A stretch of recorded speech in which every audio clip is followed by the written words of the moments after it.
TCB Cast, un espacio para conocer de cerca las nuevas traducciones del proyecto Evangelio. Curiosidades, contenidos, aportes TCB, versículos importantes y mucho más. TCB Cast. Bendiciones, queridos amigos y amigas, bienvenidos a un TCB Cast más. Y de esta vez es un especial. Y no solo que yo digo que todos son especiales, pero este de verdad es un TCB Cast especial por el mes de la Biblia. Así que estoy muy bien acompañada. Hoy tengo dos compañías para eso. Es tan especial, pero tan especial que tengo dos invitadas aquí que trabajan directamente en todo el equipo operativo del proyecto y hace posible esa traducción. La doctora Jennifer Contreras, nuestra directora del proyecto de Evangelio, y también Mayra, que es traductora, ahora hace parte del equipo de traducción y toda la parte editorial también y redes del proyecto. Así que bienvenidas, chicas, ¿cómo están? Felices de poder saludar a todos los que nos acompañan de distintos lugares y más en el mes de la Biblia, que es un mes tan especial. La Biblia es parte de nuestras vidas todo el año, pero qué bueno tener un espacio, un momento donde podemos darle particular importancia. Así que es una alegría poder estar aquí, poder conversar de lo mejor que podemos, que es la palabra de Dios. Así es. Y hoy yo estoy aquí al centro acompañada de una maestra y una alumna, justamente para el tema que vamos a hablar, que es sobre discipulado, sobre ser estudiantes, ser maestro. Así que, Mayrita, ¿cómo estás? Bienvenida. Bien, profe, muchas gracias. La verdad, muy feliz y honrada de estar en este espacio. Como lo decía la doctora Jennifer, qué grato es poder hablar de la Biblia en el mes de la Biblia, porque realmente es apasionante hablar de la Biblia. Entonces, pues muy emocionada por lo que vamos a conversar hoy. Así es, la palabra de Dios es inagotable. Siempre que me preguntan, ¿qué haces de la vida? Yo doy clases de Biblia, traduzco Biblia, y me acuerdo que varias personas ya me preguntaron, es como, ¿y no te aburres? Como si la Biblia fuera posible aburrirse con la Biblia. Yo dije, no, es como, la Biblia es tan rica y tan inagotable, y cuando entendemos realmente de qué se trata ese libro, no hay forma de, para mí, ya saben que una de mis palabras preferidas es que diariamente leer la Biblia, aprender de la Biblia es una aventura y que nos vamos encontrando con cosas sorprendentes, a veces cosas que nos desafían, porque creo que muchas veces usamos la Biblia de manera también, o leemos de manera muy superficial.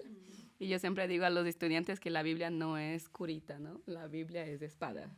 Y la Biblia nos corta a veces, nos transforma.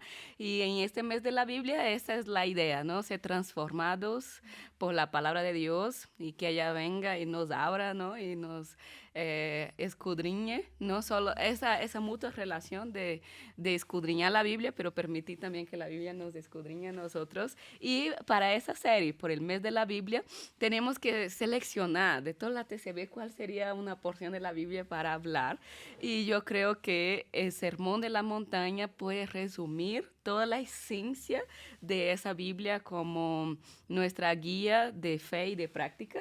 Es el Sermón de la Montaña, así que la serie que estamos aquí por el mes de la Biblia, unido al tema del Sermón de la Montaña, es cómo vivir según la Biblia. Así que sobre eso vamos a hablar unos minutos aquí. Y si ustedes también tienen comentarios, preguntas, aportes, déjenlo aquí abajo en todos los comentarios. Aproveche, deje su me gusta en ese video. Si aún no estás suscrito a nuestro canal, suscríbete ahora, active la campanita para recibir todas las notificaciones e incluso puede ser parte de la comunidad TCB. Así que aquí abajito estará todas las informaciones y comparte ese contenido con todas las personas en los grupos de la iglesia, de la familia, para que todos también puedan aprender cómo vivir según la Biblia. Así que empecemos, chicas, a pensar. Cuando ustedes piensan en Sermón de la Montaña, en Biblia, en Jesús, ¿cuáles son las primeras quizás inquietudes o curiosidades o temas que les viene a la mente cuando piensan en Sermón de la Montaña? ¿Y por qué ese texto, de alguna u otra manera, sería un buen resumen de la Biblia?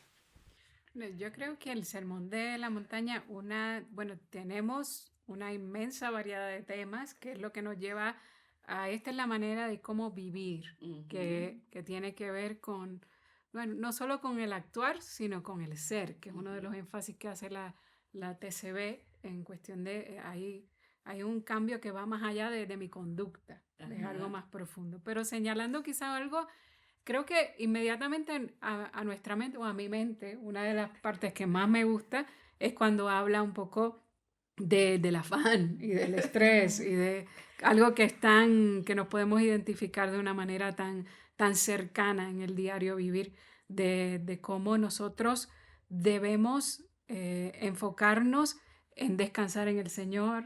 Y fíjate que hay una parte incluso del sermón que he estado reflexionando en eso mucho, que a veces cuando Jesús dice no es la vida más que el trabajo, en el sentido de que a veces que nosotros nos estresamos mucho por el diario, pero ese descansar en Dios y buscarle a Él primeramente y todo lo demás pues cae en orden. Al escuchar tu pregunta es lo primero que yo pienso, esa parte que para mí en todas las etapas de mi vida, o sea, no solo ahora, sino desde mi juventud, mi juventud temprana, mi adultez, ese es un lugar que siempre visito nuevamente para recordar. Parte de lo que es ser un discípulo es como que tener tus prioridades en orden y como que todo lo demás va cayendo en su sitio. Y antes de escuchar la respuesta de Mayra, ustedes también pueden comentar ahí qué es la primera cosa que les viene a la mente, dudas, preguntas, aportes cuando piensan en Sermón de la Montaña y Biblia. Y a ti, Mayrita, qué es lo que te resuena así cuando hablamos de Sermón de la Montaña? Bueno, yo creo que una de las partes favoritas que tengo del Sermón de la Montaña es cuando habla acerca de la justicia, pero también el versículo que habla acerca de los pacificadores. En la parte de la justicia, porque me llama la atención que como plenamente felices, los que tienen hambre y sed de justicia, porque ellos serán saciados. Entonces, como hay una necesidad de tener esa hambre. Y en la parte de los pacificadores que dice que quienes son promotores de paz, ellos serán llamados hijos de Dios. Entonces siempre cuando como que a mí me preguntan quién soy o acerca de mi identidad, siempre quiero ir primeramente a ser hija de Dios, ¿sí? Como es lo primero que resuena en mi corazón, pero como confronta también mi vida el que los que son llamados hijos de Dios son los que promueven esa paz. Y justamente como lo decía la doctora, en estos días también he estado como reflexionando un poco en ese texto y ha llamado mucho la atención de mi corazón, ¿sí? Como si es lo primero que quiero ser, pues ya la Biblia me está dando la pista y la señal muy clara de qué debo hacer para ser llamada hija de Dios. Y una pregunta también que me surge es, y que me gustaría ponerla en la conversación, es cómo no me gustaría como reducir el Sermón de la Montaña a simplemente una lista de normas o reglas morales o éticas, sino lo grande que es el Sermón de la Montaña como para que podamos decir, podemos resumir la Biblia en el Sermón de la Montaña. Ok, muy bien. Ahora ubiquemos un ratito nuestra audiencia aquí de que cuando hablamos de Sermón en la Montaña estamos hablando de Mateo, capítulo 5, 6 y 7. Empecemos de que a veces, incluso cuando yo era pequeña en mi iglesia, enseñaron como si fuera solo el capítulo 5, o sea, el Sermón en la Montaña, porque era donde estaba el subtítulo, y entonces cuando pasaba los otros textos, por ejemplo, el 7, nunca, hasta el seminario yo aprendí que hacía parte aún del Sermón en la Montaña, entonces es completo, es Mateo 5, 6 y 7, y el texto original, la palabra en hebreo traduce monte, montaña, pero también puede ser regiones montañosas, y esto porque es importante, porque se cree. Al principio también yo creía varias cosas, yo creo que cuando yo soy muy imaginativa, ¿no? Entonces cuando leía el texto de Sermón en la Montaña, yo imaginaba con la voz ya de los pastores conocidos que leyó la Biblia en mi idioma, y imaginaba un Jesús así con una voz de locutor de radio, bien pleno, así como... Ay, bienaventurados los pacificadores, porque de ellos serán llamados hijos de Dios. Pero así, y y un contexto así bien distorsionado, Jesús iba hablando bajito, solemne, y como si fuera también de golpe. Una sola vez él había mandado todo el sermón en la montaña. Cuando vamos a estudiar un poquito ese texto, hay varias cosas que considerar. Primero dice que es una multitud de como 5,000 personas. Es como, a una multitud no hay un Jesús habla así, ay, bienaventurado, así, solemne. Segundo, cuando el texto dice regiones montañosas, eso se agrupa y según la exégesis, ese texto no fue un solo sermón o una sola prédica. O sea, ya lleguemos ahí, pero ni siquiera yo llamaría sermón, sino enseñanza de la montaña, porque al final dice, porque cuando pensamos en sermón ya pensamos en una prédica, o sea, porque tiene una estructura, sí, tiene una estructura bastante clarita el sermón, pero según los exégetas de ese texto, es la recopilación de todas las enseñanzas más importantes de Jesús. Mateo las recopiló en un solo discurso y lo llamó Sermón de la Montaña. Y ahí es donde nos conectamos de nuevo con el tema de la montaña. ¿Por qué? Porque Moisés recibió la ley de Dios en una montaña. Entonces, como Jesús en todo el Sermón de la Montaña lo que nos está proponiendo es una nueva ley, una nueva manera de vivir, una nueva ética, incluso él ya llama ese texto de la ética de Cristo, ¿no? O la filosofía de Jesús también. Y ese texto es como para proponer una nueva ética, así como Dios entregó la ética a Moisés en una montaña, los mandamientos, la ley, Jesús lo tiene que decir en una montaña para que tenga esa validez o ese peso legal para un judío. Entonces, por eso es que es llamado de Sermón en la Montaña, aunque posiblemente Jesús incluso en otros lugares predicó eso, pero Mateo reúne todo en la montaña. Pero conectado con lo que decías por último, yo tengo una hermana menor y la doctora Jennifer conoce a mi hermana, se llama Lari. Y nos llevamos, saludos, Lari. Y nos llevamos por 4 años. Y yo siempre digo que si vamos a leer así cuidadosamente el texto de Moisés y de Jesús y de Dios cuando entrega la ley a Moisés, cuando el pueblo salió de Egipto, Dios no quería dar una ley. O sea, esa no era la propuesta de Dios cuando sacó el pueblo del Egipto. Él lo que quería era una relación cercana del pueblo. Entonces, que el pueblo no iba a tener una necesidad de ley porque Dios estaría con ellos todo el tiempo. Pero el pueblo no quiso. O sea, el pueblo tuvo miedo de Dios y mandó a Moisés solo. Es como, no, tú, sea lo que sea que pase, sea solo a ti, ¿no? Entonces Moisés sube a la montaña para encontrar con Dios solo porque el pueblo tuvo miedo de Dios y no se acercó lo suficiente. Y por esto Dios da una ley. Pero realmente Dios lo que quería dar al pueblo era su presencia y no una lista de mandamientos y reglas. ¿Y por qué eso me recuerda a mi hermana? Porque cuando yo estaba en la etapa de alfabetización, la serie que aprendimos a leer, escribir y todo, fue una etapa que mi papá estaba desempleado. Entonces mi papá me llevaba a la escuela todos los días. Entonces, y como él me llevaba a la escuela, yo no tenía que preocuparme por absolutamente nada, porque mi papá me iba a llevar y me cuidaba y yo tenía una relación y él estaba ahí su presencia está ahí para protegerme. Pero cuando llegó 4 años después, que mi hermana llegó a esa misma etapa escolar, mi papá tenía un trabajo que ni casi no le veíamos. Y entonces mi hermana iba a la escuela sola, en un bus de escuela, pero iba solita, incluso daba pena porque era una niñita así bien chiquita de 5 años y salía con su mochilita así, porque yo estudiaba en una escuela diferente. Y entonces mis papás hicieron una lista de reglas para mi hermana. Es como, no puedes hablar con extraños, no puedes bajar del bus antes de llegar a la escuela. Cuando bajes del bus, no cruces la calle, entre directamente a tu escuela, no pierdas el bus. O sea, le hicieron un montón de reglas. ¿Por qué? Porque ellos no estaban presentes. Unas reglas que yo nunca las viví porque yo tenía la presencia. Entonces eso siempre me hace pensar en cuando salió el pueblo de Egipto y tenemos, Dios nos dio una ley, unos mandamientos, pero esa era ¿por qué? Porque no tenían una presencia. O sea, Dios realmente quería dar una presencia, pero como el pueblo ya rechazó, Dios dio una lista de reglas y una ley. Y ahí viene Jesús para tratar de proponernos el objetivo original de ustedes ya no necesitan, lo que quiero no es que tengan una lista de reglas. Y por eso él revoluciona tanto la mente de los judíos que vivían bajo una ley, o sea, que eran totalmente legalistas, porque la propuesta de Jesús viene como para explotarles la mente realmente, porque al final lo que viene Jesús es proponer de nuevo una presencia, o sea, una relación íntima de presencia. Y aquí de eso se trata el Sermón de la Montaña. Él está resignificando toda esa ley, pero diciendo, yo estoy aquí, yo estaré con ustedes y por medio de mi presencia, ¿no? Ustedes ya no necesitan ser legalistas. Lo que necesitan es mirarme a mí, aprender de mí y ser como yo. O sea, de eso se trata.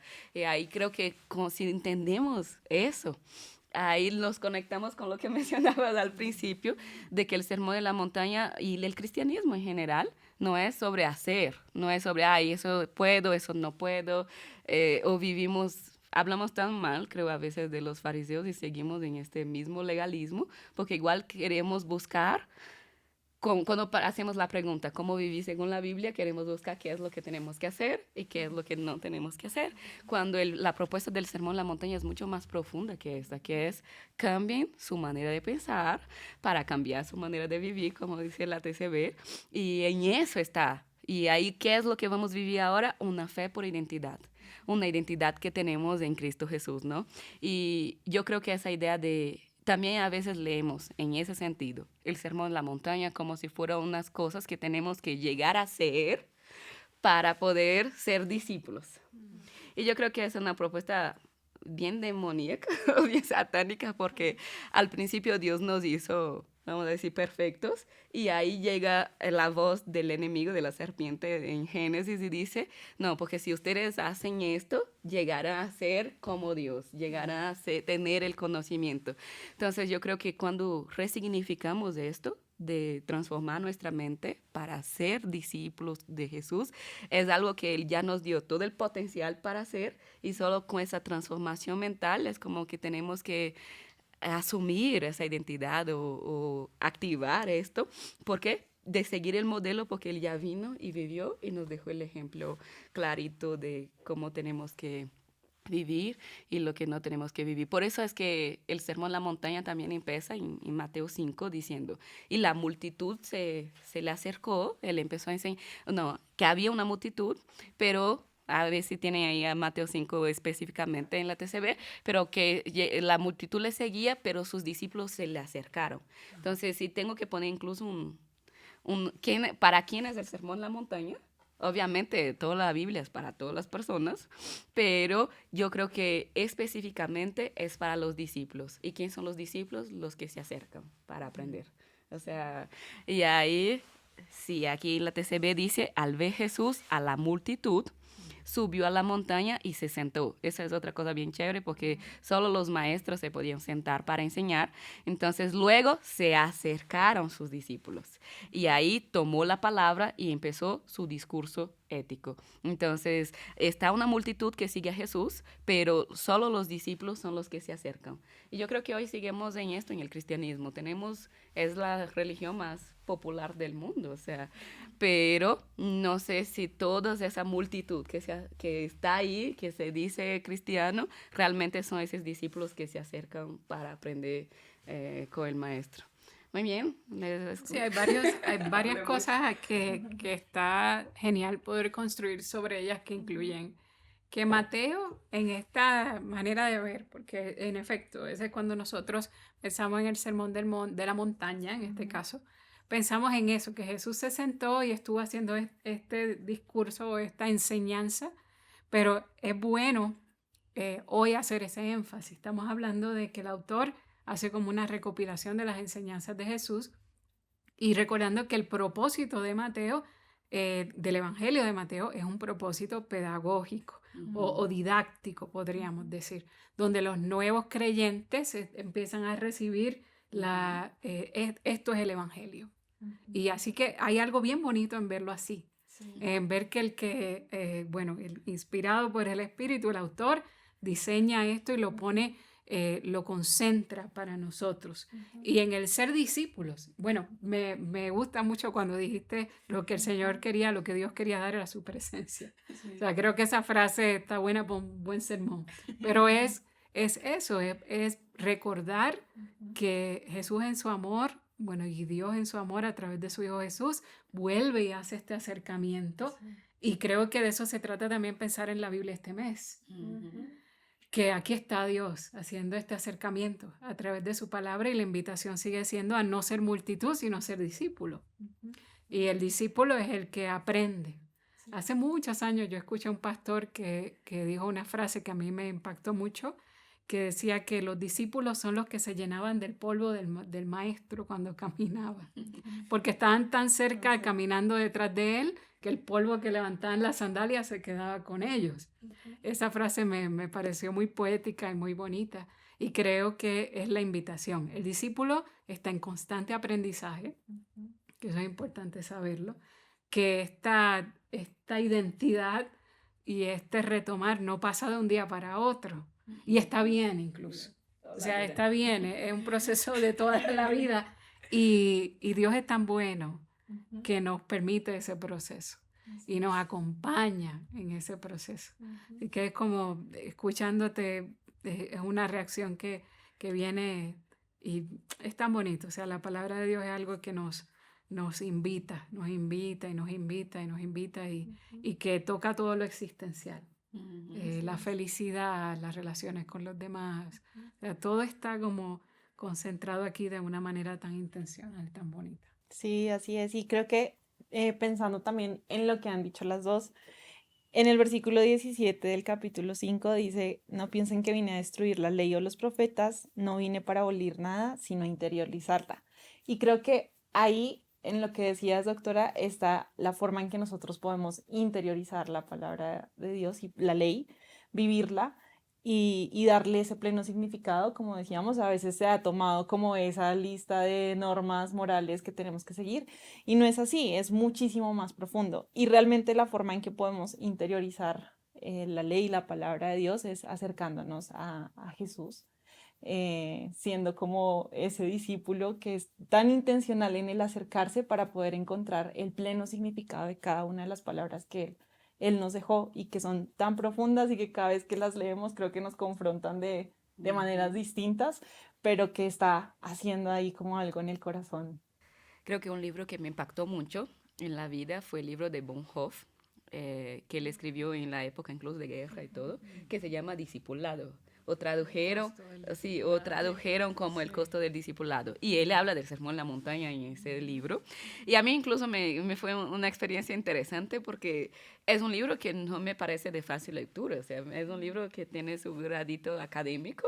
Y entonces, y yo llegué a Brasil ya como estudiante de teología y todos estaban leyendo ese libro con una fiebre. En todas las iglesias, los jóvenes leían ese libro y hacían celos de clubes de lectura. Y yo le dije, ok, interesante, porque me parece un libro difícil para una persona que no tiene nada de estudio bíblico, pero me acuerdo que en una época, creo que fue el año más o menos 2018, 2019, hubo un boom en Brasil de todos leyendo el costo del discipulado, y que es una palabra en alemán que Bonhoeffer usa, que es imitar. O sea, el discípulo es el que imita, el que contempla y imita. Y creo que el sermón en la montaña yo lo veo así muy contemplativo, ¿no? De que los discípulos que se acercaron son esos que se sentaban a los pies del maestro y lo veía, o sea, y lo contemplaba para poder imitar, porque yo no puedo imitar algo que yo no vi. Entonces es como, yo necesito ver para imitar, y Jesús es ese ejemplo. Y esa es otra cosa que yo pienso cuando pienso en el sermón en la montaña, es como, no, aquí por favor, vamos a hacer una diferencia aquí, ¿no? Porque una cosa son los grandes sermones de las clases de Pablo, ¿no? Y vamos a decir aquí como las enseñanzas. Una cosa es aprender de Pablo. Otra cosa que incluso tiene creo que él entendió tan bien esa idea del discipulado, que Pablo dice una cosa que cuando traducíamos en la TCB, yo hasta creí que era arrogancia y después descubrí que era mi ignorancia, porque realmente yo le dije, eso no era arrogancia de Pablo, sino era como, él entendió el gran secreto de ese cristiano, que es, sean mis imitadores como yo soy de Cristo. Y yo cuando creí que Pablo se cree que, o sea, parecía, me imiten a mí, pero es como, ese es el secreto del cristianismo. O sea, si aprendemos solo esto del cristianismo, lo aprendimos lo necesario para ser el mejor cristiano del mundo, que es imitar. O sea, sean mis imitadores. Del cristianismo se trata de imitación. Y de nuevo, o sea, una cosa es aprender enseñanzas de Pablo, enseñanzas de Pedro, enseñanzas de los otros discípulos, de Lucas, de Juan, pero otra cosa es la enseñanza que la Biblia diga, esa es la enseñanza de Jesús. O sea, es como Dios mismo vino para enseñarnos, así que hay que concentrar y leer a profundidad. Aprovechen este mes todos ahí para leer Mateo 5, 6 y 7, porque es amplio, hay muchas, o sea, podemos quedar todo el año haciendo un especial de Sermón en la Montaña, y yo creo que aún no sería suficiente. Estábamos en la TCB seleccionando los versículos del mes del Sermón en la Montaña, y yo me atribulé full, sí, porque yo quería poner todo. Y entonces yo le dije, ya, y mi madre iba diciendo, ya, profe, ya falta 3, y yo, ay, no, entonces hay que hacer un carrusel y agrupar, bórralo, porque son versículos tan profundos y tan lindos.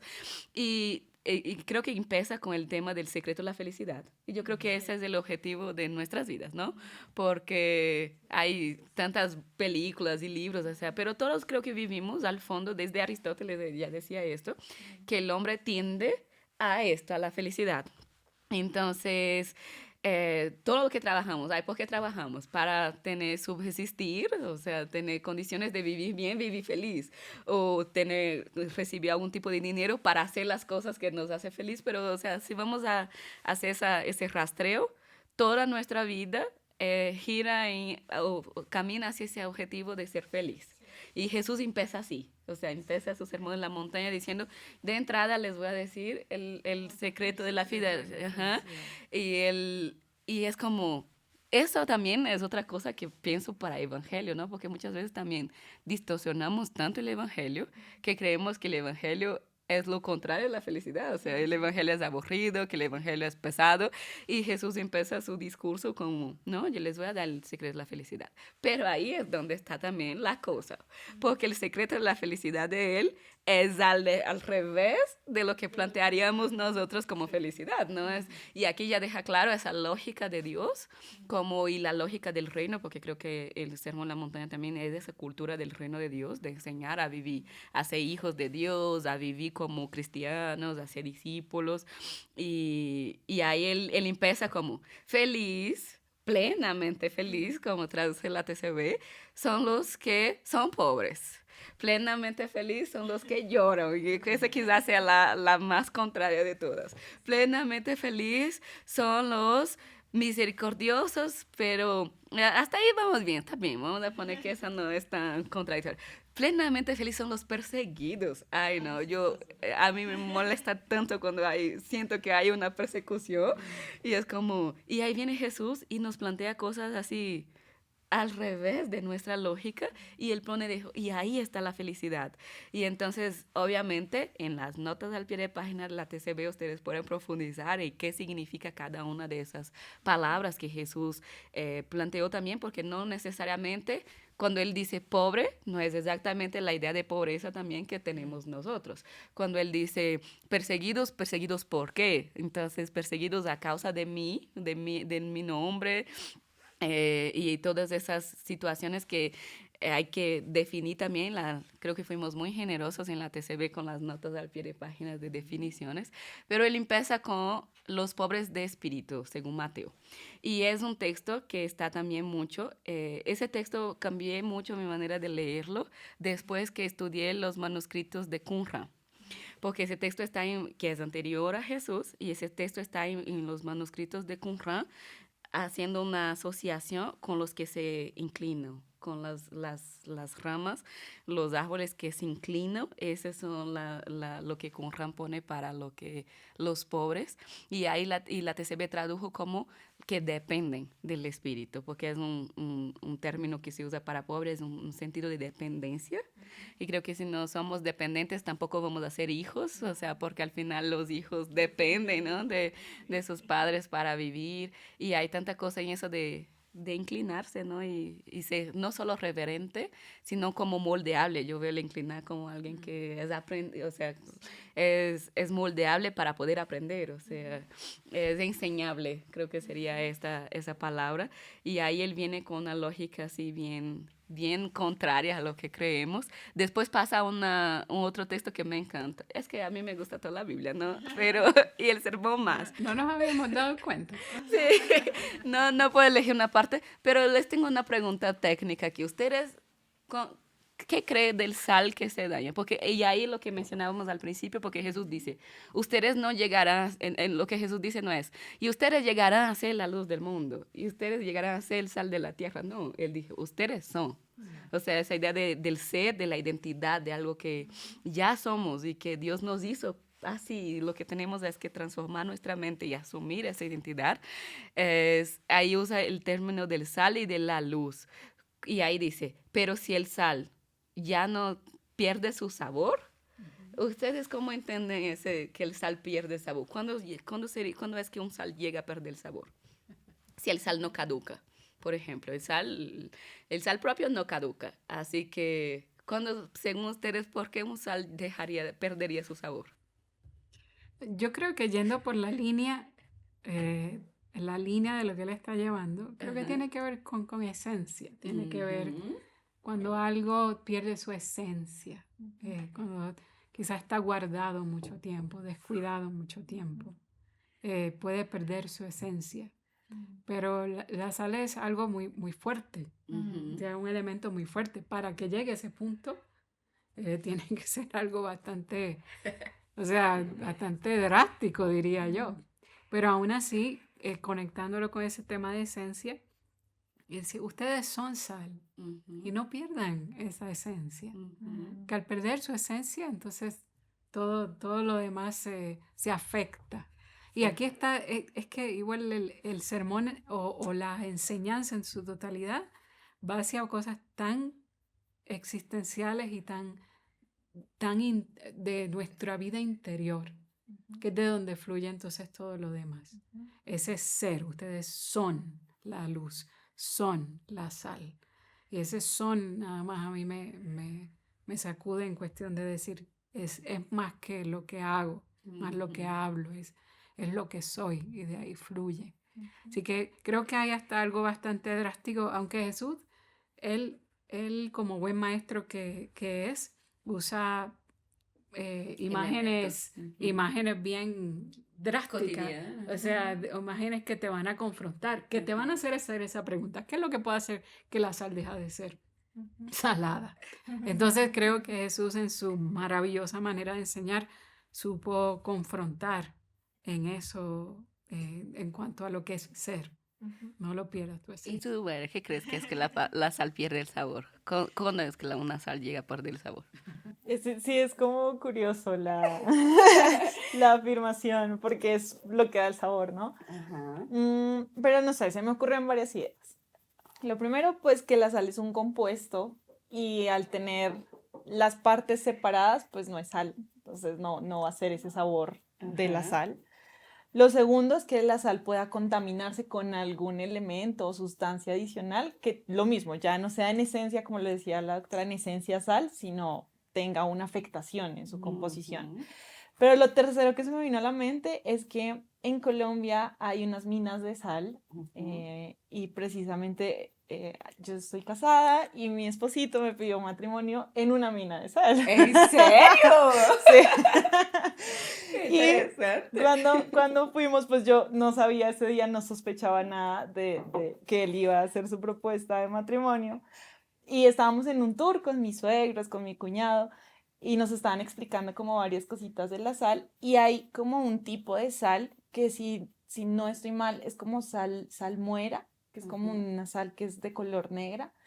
Y nos advirtieron como si tú te comes esa sal, un pedacito, corre para el baño porque en 2 minutos estás allá. O si es que estás teniendo algún problema digestivo, pues quizás eso te podría ayudar. Entonces, como incluso la sal siendo sal, hay varias como estados de ella en la que puede ser sal que es apta para el consumo, que la podemos utilizar en la cocina para dar sabor a la comida, o puede incluso estar en un estado en el que afecte tu estómago y tengas que irte corriendo para el baño. Entonces son como las ideas que se me vienen a la mente de por qué la sal perdería su sabor.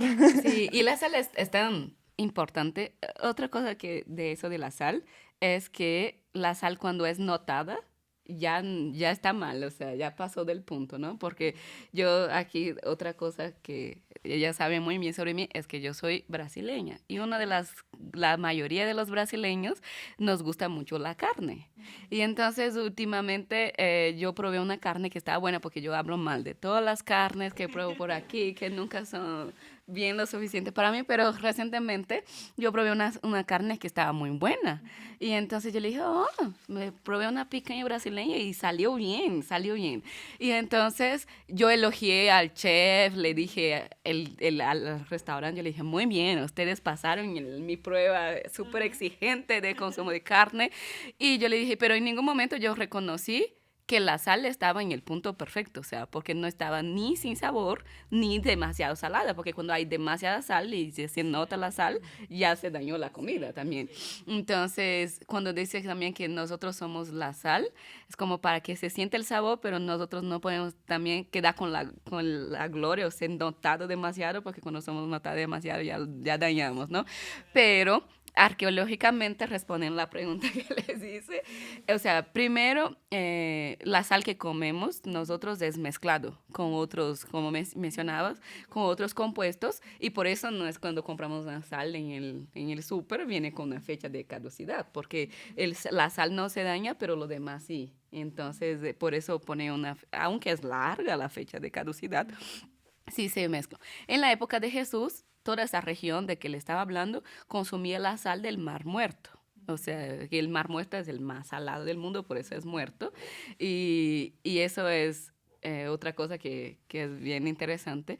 Pero ellos tenían que llevar y no tenían toda la estructura que tenemos hoy de carro, de bus, de camiones, de todo esto. Entonces se llevaba en carrozas, o sea, en carretillas, así. Y por muchas veces la sal se caía y se dañaba y se mezclaba con la tierra. Y ahí es donde la sal perdía el sabor en la época de Jesús. Es cuando era contaminada, justamente cuando era contaminada.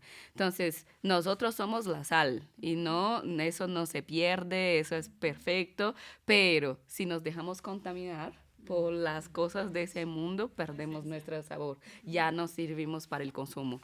Y entonces es cuando Jesús dice ese tipo de cosas, la sal que pierde el sabor, y ahí después él va conectando, es que es tan bueno ese sermón con la oración, que es otra cosa espectacular, que es la oración del Padre Nuestro, que Mateo pone dentro de cómo vivir, o sea, que no podemos ser como Jesús si no tenemos primero porque la oración, y es otra palabra que busquen la nota al pie de página de la TCB, que es proseuje, que habla sobre eso, ¿no? De que por medio es el mejor método de parecer a Jesús, o sea, porque ahí vamos encontrando identidad, ahí encontramos intimidad, o sea, por medio de intimar, de esa cercanía que mencionamos al principio, cuando nos acercamos, cuando intimamos con Jesús, entonces ahí vamos siendo transformados, que es encontramos la gracia también en esa raíz de oración y vamos ganando esa identidad de Jesús y creo que esa es una parte también bien hermosa de Jesús enseñando a orar en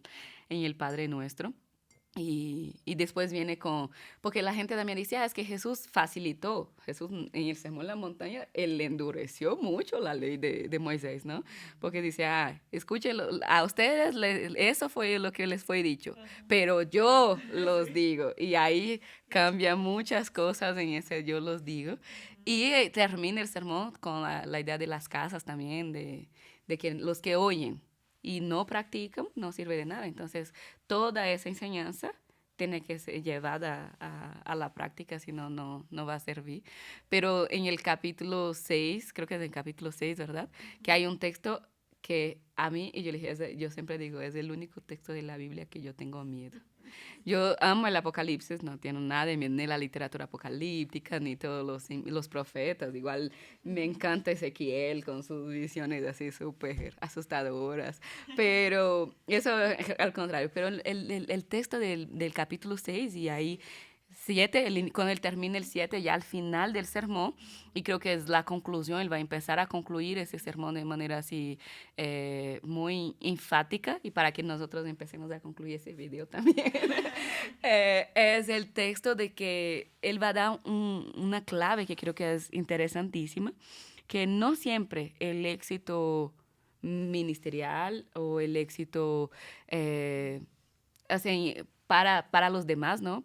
Externo, es un significado real de ser un discípulo que ha hecho la voluntad del Padre, porque conocimos a Jesús de verdad, porque Él va a decir, porque hay muchos van a decir Señor, Señor, o sea, hay gente que lo reconoce como Señor, pero en tu nombre yo eché fuera demonios, en tu nombre yo profeticé, en tu nombre yo hice milagros, ¿no? Cuando llegue en la paz del milagro, yo le dije, no, es otro nivel aquí.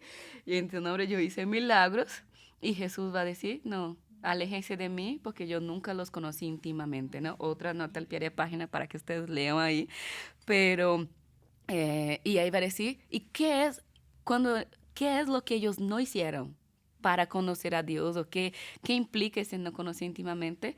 Ahí él dice, porque ustedes no hicieron la voluntad de mi Padre. Y la TCB creo que tradujo ese versículo bien lindo. Voy a pedir a Mayri, no, tú mismo, que pueda la lectura, porque y aclaramos creo que bastante más de ese texto. Desde el versículo 21 dice, no todo el que me dice Señor, Señor, entrará en el reino de los cielos, sino el que hace la voluntad de mi Padre Celestial, que consiste en vivir la ética que les estoy enseñando. Ay, exactamente eso, porque creo que en la iglesia como cristianos nos preocupamos mucho o cuál es la voluntad de Dios, ¿no? Creo que ese es uno de los temas más importantes que tenemos, es de vivir, porque queremos vivir la voluntad de Dios, queremos hacer la voluntad de Dios y pensamos cuál es la voluntad de Dios. Y ahí Jesús viene y dice, esto que les acabo de enseñar, todo ese sermón en la montaña, esta es la voluntad de mi Padre. Así que creo que si lográramos llegar a esto, y ahí estaríamos como, ok, check, cumplimos la vida, pues seremos la vida, como dice en mi país, ¿no? Hicimos la voluntad del Padre. Pero unas palabras finales para despedir nuestra audiencia. Yo creo que Dios nos permite tener muchas experiencias, porque esas experiencias de esa confrontación, milagros, liberación, sanidad, son cosas que se dan en el amor del Señor, que las seguimos viviendo el día de hoy. Pero a la par de eso, la invitación es a decir, es mirar a nuestro interior, porque Dios en su amor siempre va a obrar, siempre va a hacer cosas que nosotros ni nos imaginamos, pero ahí no está la evidencia de la vida de un discípulo, está en algo más interno. Así que la invitación que le hacemos a través de esta reflexión, que pudiera ser mucho más extensa porque es algo bien bonito, la invitación es, ¿qué tal si en nuestras iglesias, qué tal si en nuestras escuelas bíblicas, en nuestros tiempos devocionales con el Señor, tomamos estos capítulos 5, 6, 7 y los leemos una vez y 2 veces, 3 veces y oramos? Richard Foster tiene una frase que dice, orar es cambiar. Tú no puedes orar y tener una vida de oración y no cambiar, es imposible. Entonces, aquí dice, ama a tus enemigos. Entonces, una pregunta que me hago es, ¿yo lo hago? Y ser sincero, porque a Dios no le podemos ocultar nada. Y de ahí entonces decir, ok, Señor, yo quiero hacer tu voluntad. Yo quiero vivir la ética del reino. Enséñame. Y es en esa experiencia de orar, interactuar con su palabra e ir viendo nuestra vida cambiar como discípulos, que vamos a ser entonces plenamente, enteramente felices. Así que la invitación es que esto los anime y salgan de aquí entusiasmados con sus familias, en su vida individual, en la iglesia, sigamos hablando de esta gran enseñanza. Sí, así es. Siguiendo en esa línea, creo que como lo importante de la comunidad, ¿no? Porque de hecho en estos capítulos en donde Jesús nos enseña a orar y es el Padre Nuestro, pues habla de una comunidad. Entonces, como en comunidad podemos como decirle, haz tu voluntad en nosotros, haz ese cambio en nosotros, permítenos vivir esa ética. Y creo que, como lo decía la doctora, leer esos 3 capítulos, lo que estamos pidiendo es serio, es algo transformador y es algo grande. Entonces, que si en nuestra oración diaria estamos pidiendo eso, podamos como en comunidad seguir creciendo, seguir transformando y dando el evangelio, que es el mensaje que transforma la existencia humana. Entonces, eso es maravilloso. Porque la propuesta es ser discípulo y al final de Mateo él va a terminar con eso, ¿no? Ahora les doy una misión, una gran comisión que es, ustedes vayan también y hagan discípulos. De todo eso, de eso se trata todo. Y como mencionamos aquí, lean, es tan actual y tan pertinente. Hay textos como no se estresen, lo que mencionaba la doctora al principio de no estén ansiosos, la vida es más importante que la ropa, el alimento es, o sea, el cuerpo es más importante que el alimento, no se afanen, no estén ansiosos, así que es tan pertinente y sirve tanto a nuestro contexto.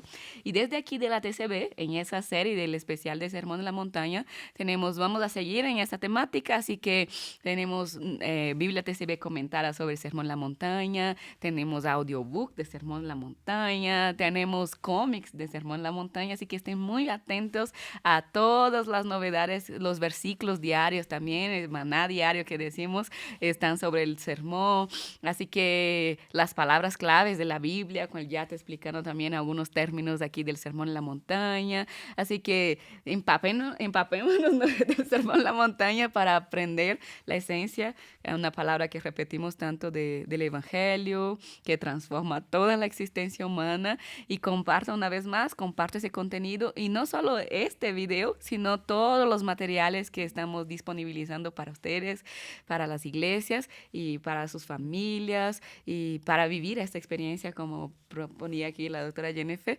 de seguir profundizando en la palabra, porque la Biblia es viva, y en este mes de la Biblia queremos realmente ir más allá de la superficialidad del texto, sino ser totalmente transformados. Así que gracias a todos los que nos acompañaron hasta aquí, gracias a mis invitadas por aceptar la aventura aquí de comentar un poco ese texto tan emblemático, y que Dios les bendiga mucho. Nos vemos en los próximos programas de la TCB. Bendiciones.